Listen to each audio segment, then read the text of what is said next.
5 years ko na rin nakalimutan yun.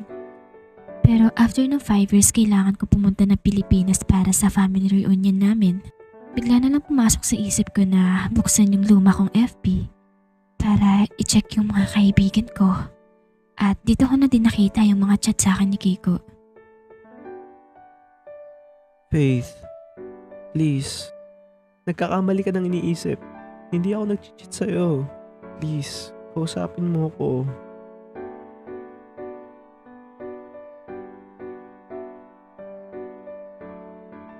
Faith, hon, 1 week na.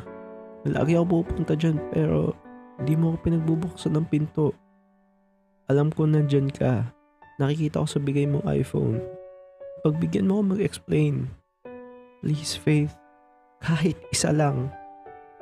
1 minute lang. Kausapin mo ako. Gusto lang kita makita. Kahit saglit lang, please.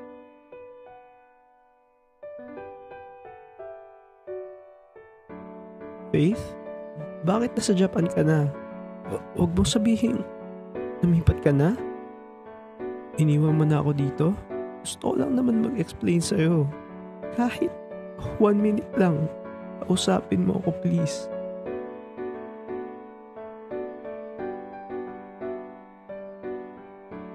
Miss na kita, Faith. It's been a month. Di naman kita niloko eh. Hindi ko sisirain tiwala mo.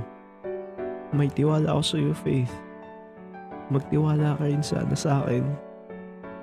Bumalik ka na, please.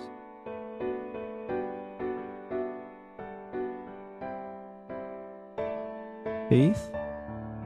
Ulit pa rin kita kinokontak. Wala pa rin ako makuhang reply. Hindi na rin nag-ring phone mo. Siguro, iba lang yung SIM mo dyan sa Japan. Pero, umaasa pa rin ako na makikita mo messages ko.